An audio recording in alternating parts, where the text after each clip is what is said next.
Assalamualaikum warahmatullahi wabarakatuh.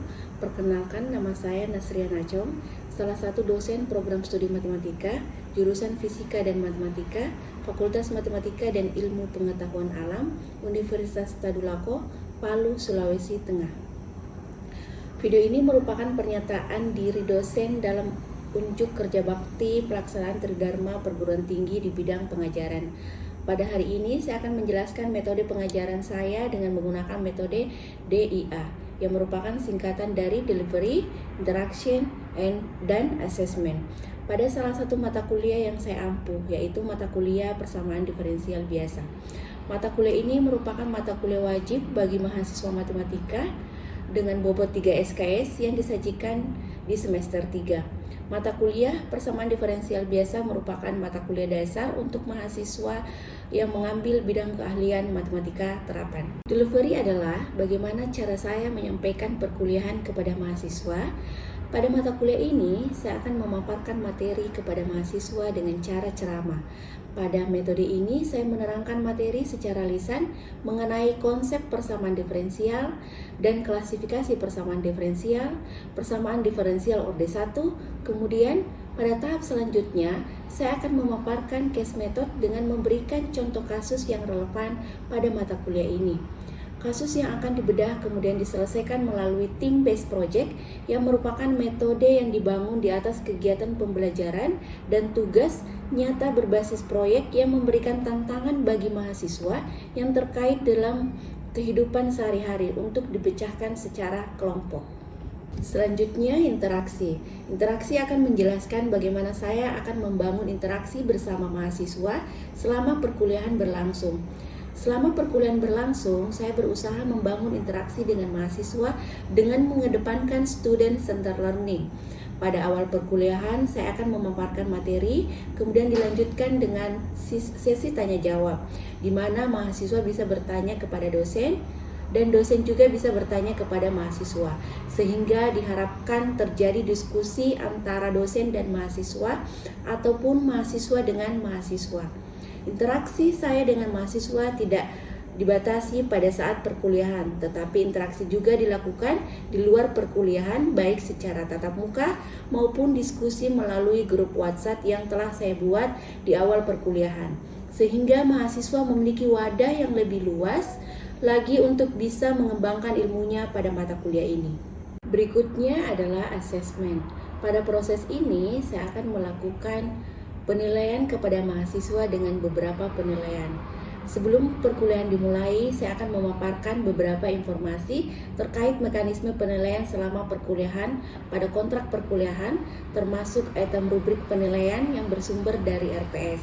Untuk penilaian terhadap mahasiswa ada 4 komponen, yakni tugas individu dengan bobot 10%, kuis dengan bobot 20%, UTS dalam bentuk case method sebesar 35%, kemudian yang terakhir UAS dalam bentuk team-based project sebesar 35%.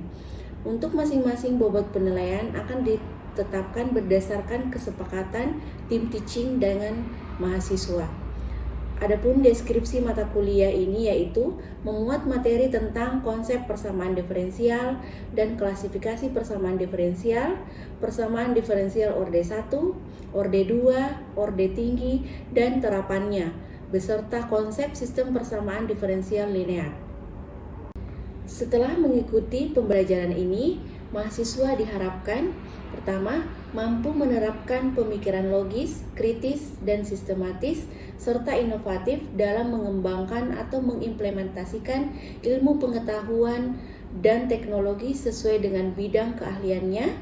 Yang kedua, mampu merekonstruksi, memodifikasi, menganalisis, atau berpikir secara terstruktur terhadap permasalahan matematis, mengkaji keakuratannya, serta menginterpretasikannya.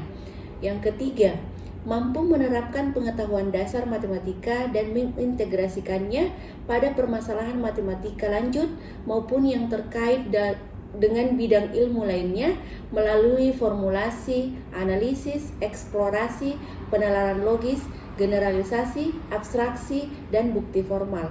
Yang keempat, mampu beradaptasi dan berkontribusi dalam mengembangkan ilmu matematika dan terapannya secara profesional melalui kajian lingkungan Walesea. Demikian 3 teknik pengajaran yang sudah saya sampaikan terkait mata kuliah persamaan diferensial biasa, mulai dari delivery, interaksi, dan asesmen. Selanjutnya, saya akan menampilkan proses pembelajaran mata kuliah persamaan diferensial secara luring di dalam kelas. Selamat menyaksikan. Bismillahirrahmanirrahim. Assalamualaikum warahmatullahi wabarakatuh. Waalaikumsalam warahmatullahi wabarakatuh. Masih semangat kuliah hari ini? Masih. Kita akan masuk mata kuliah persamaan diferensial biasa ya. Jadi mata kuliah ini tuh merupakan mata kuliah wajib untuk seluruh matematika, masuk matematika. Cuman ini itu adalah dasar dari anak-anak kalau misalkan mau mengambil bidang keahlian terapan. Jadi ini dasarnya. Diharapkan setelah kalian belajar persamaan diferensial biasa, kita mengharapkan capaian pembelajaran lulusan ini. Yang pertama, kalian mampu menerapkan pengetahuan dasar matematika dan mengintegrasikannya pada permasalahan matematika lanjut maupun yang terkait dengan bidang ilmu lainnya melalui formulasi, analisis, eksplorasi, penerapan logis, generalisasi, abstraksi, dan bukti formal. Kemudian yang kedua, mampu beradaptasi dan berkontribusi dalam pengembangan ilmu matematika dan terapannya secara profesional melalui kajian lingkungan Walesea. Jadi ini tuh adalah capaian pembelajaran lulusan untuk mahasiswa matematika secara khusus. Jadi kalau kalian setelah belajar PDB ini diharapkan bisa menyelesaikan ini. Bisa ini ya. Oke, lanjut kita masuk ke ini. Definisi persamaan diferensial.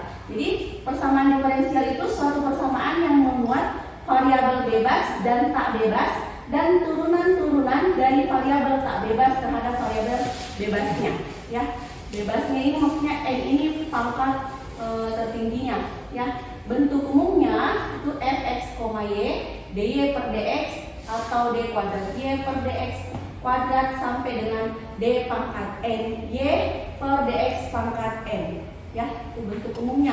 Jadi kalau misalkan ada contoh persamaan diferensial y aksen tambah xy sama dengan 3 atau y double aksen tambah 5y aksen tambah 6y sama dengan cos x, ini adalah contoh persamaan diferensial.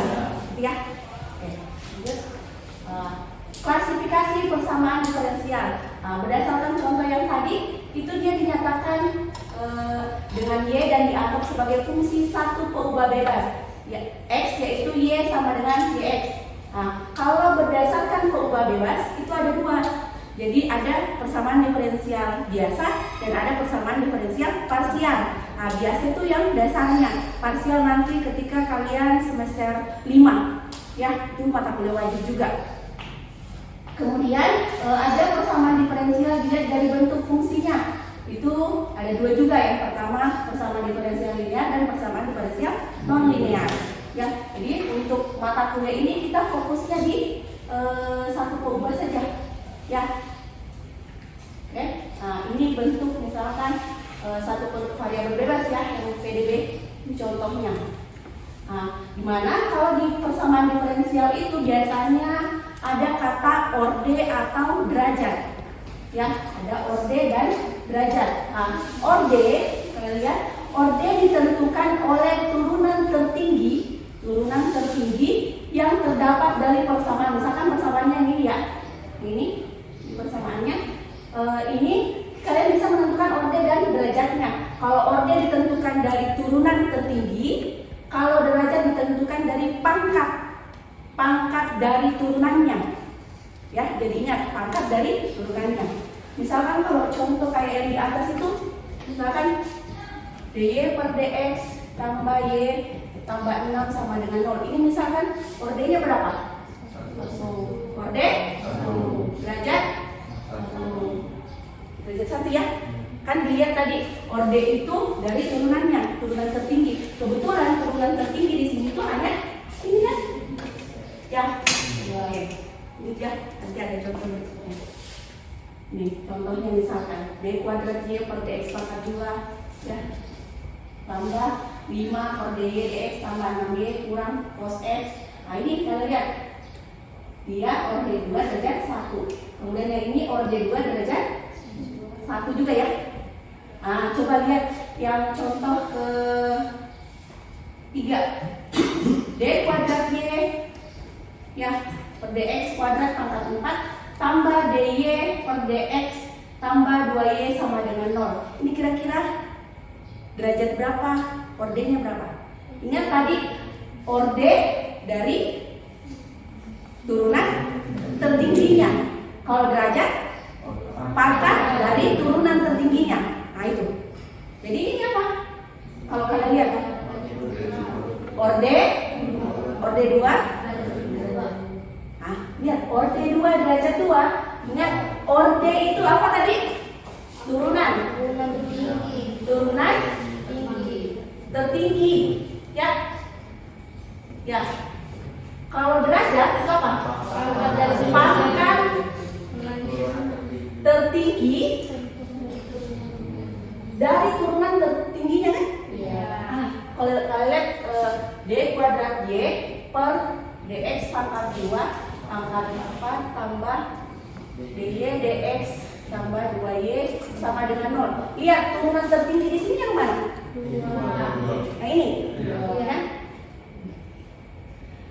Turunan tertinggi berarti orde-nya orde 2. Ya.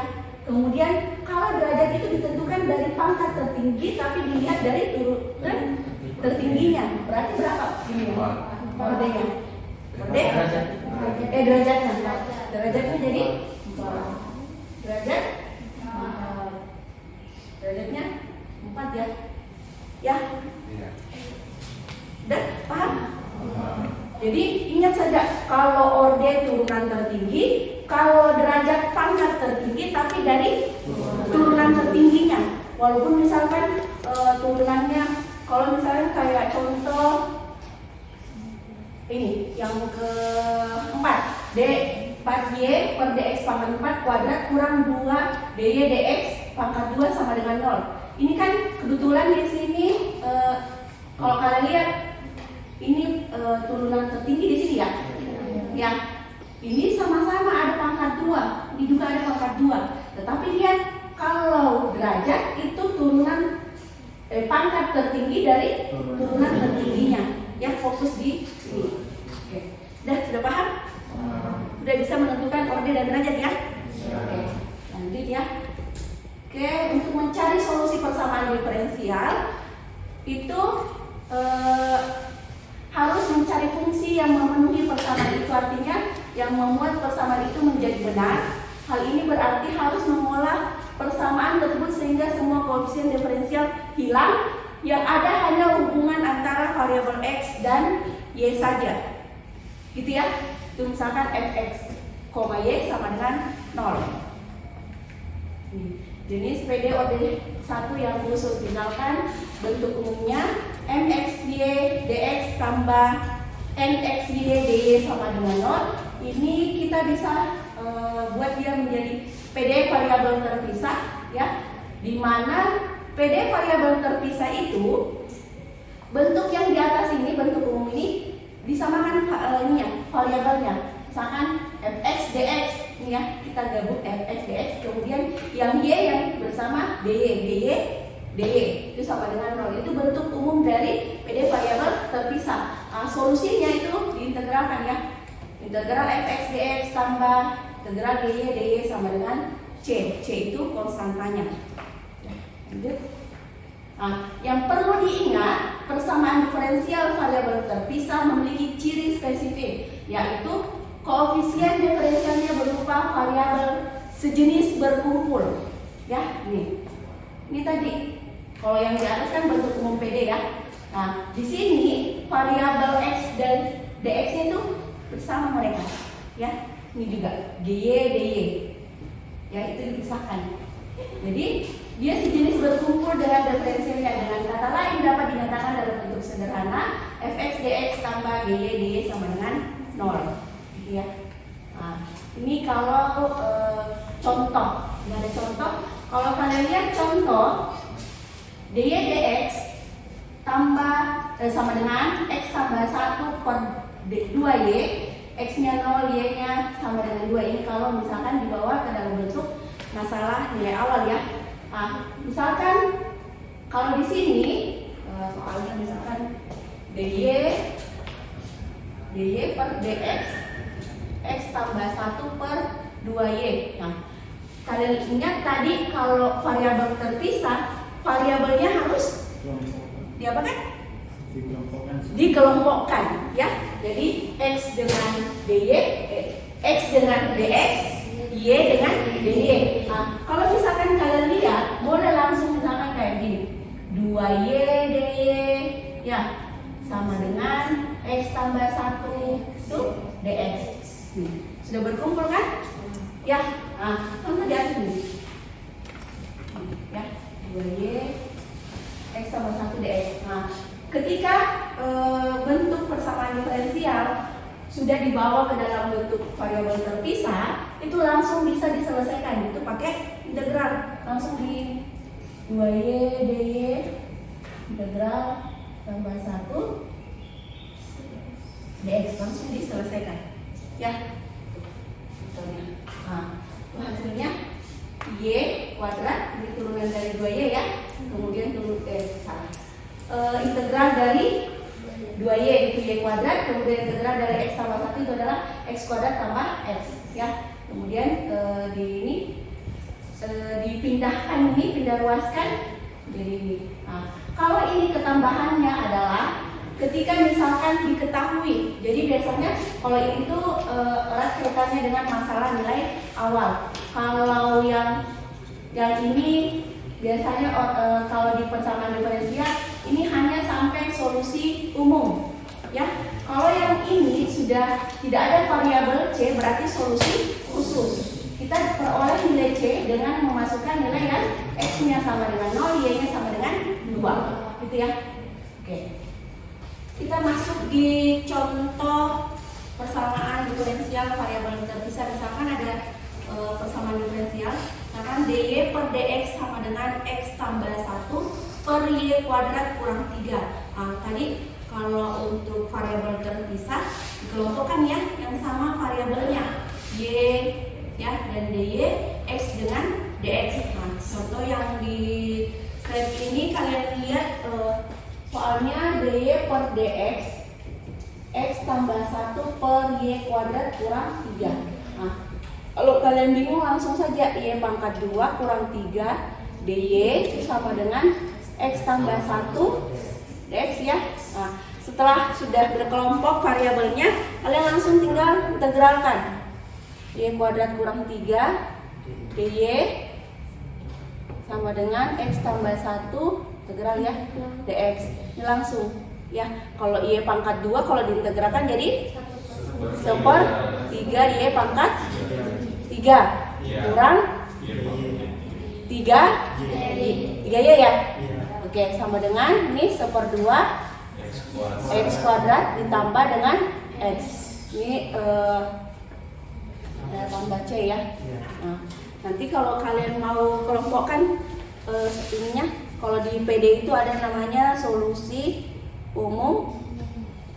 Itu langsung misalkan 1/3y pangkat 3 kurang 3y kurang 1/2 x kuadrat tambah x kurang c ya.